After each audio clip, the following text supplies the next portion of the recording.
Hello all. Vitamin B12 एक की nutritions है, ये तो हम सभी जानते हैं।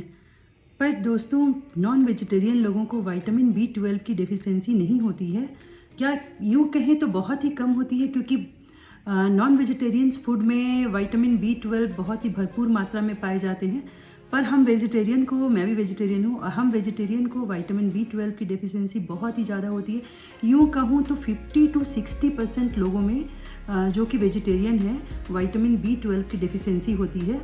तो और विटामिन B12, अब आप बोलेंगे कि विटामिन B12 क्यों इतना एसेंशियल है हमारे बॉडी के लिए, तो दोस्तों मैं आपको बता देती हूँ कि विटामिन B12 ही हमारे बॉडी में DNA का निर्माण करता है, और इसके साथ ही एनर्जी प्रोड्यूस करता है और रेड ब्लड सेल्स बनाता है। रेड ब्लड सेल्स अगर हमारे बॉडी में नहीं बनेंगे दोस्तों, तो हमारी नर्व की प्रॉब्लम हो जाएगी, ब्रेन ठीक से वर्क नहीं करेगा, और इसके साथ ही साथ एनीमिक हो जाएंगे हम। तो विटामिन B12 का बॉडी में बहुत ही इंपॉर्टेंट रोल है। और इसके कम होने के सिम्टम्स क्या है, हम कैसे जानेंगे कि विटामिन B12 हमारी बॉडी में कम है? तो इसके सिम्टम्स मैं आपको बताती हूँ। सबसे पहला है कि थकान महसूस होना। दिन भर थोड़ा सा भी अगर हम काम कर रहे हैं तो बहुत ज़्यादा थक जा रहे हैं और बहुत ज़्यादा थकान महसूस हो रही है, आलस लगते रहता है। लाइट हेडेक, सर में हल्का हल्का सा दर्द रहना, दिन भर लाइट हेडेक रहना।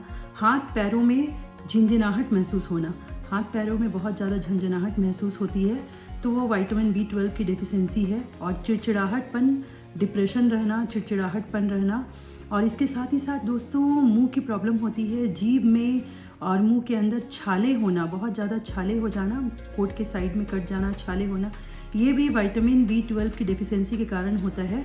और अगर वो कंप्लीट नहीं रहे दोस्तों, तो मैं पहले ही आपको बता चुकी हूँ कि नर्व की प्रॉब्लम और बहुत सारी बॉडी में प्रॉब्लम हो सकती है, जॉइंट पेन हो सकता है और बहुत तरीके की दिक्कतें आ सकती है। तो चलिए हम लोग जानते हैं कि वेजिटेरियन लोगों को विटामिन B12 की डेफिशिएंसी को हम कैसे फुलफ़िल कर सकते हैं, कैसे पूरा कर सकते हैं। तो इसके लिए दोस्तों मैं आप लोगों को बता देती हूँ कि विटामिन B12 जो है वो जैसे प्लांट प्रोडक्ट में होता है, और उसी तरीके से प्लांट प्रोडक्ट में, एनिमल प्रोडक्ट, इन दोनों में तो सबसे ज़्यादा विटामिन B12 जो 50% हमें मिल जाता है, वो है 1 ग्लास होल मिल्क से। 1 ग्लास अगर हम मिल्क लेते हैं तो उससे हम एवरीडे अगर हम 1 ग्लास मिल्क ले रहे हैं तो हमें हमारी 50% विटामिन B12 की डेफिशिएंसी कंप्लीट हो सकती है। और उसके साथ ही मिल्क से बने प्रोडक्ट, अगर आप घर का जमाया हुआ दही लेते हैं दोस्तों, घर का जमाया हुआ दही जो कि फ्रिज में नहीं होना चाहिए, फ्रिज में रखने से ही उसके बहुत सारे बैक्टीरिया नष्ट हो जाते हैं, तो इसलिए गुड बैक्टीरिया नष्ट हो जाते हैं, तो हमें वो फ्रिज में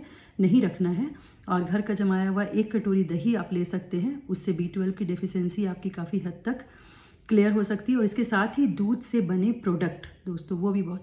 और इसमें मैं बता दे रही हूँ कि सबसे इम्पॉर्टेंट जो रोल है विटामिन B12 के लिए, वो काम करता है होल ग्रेन।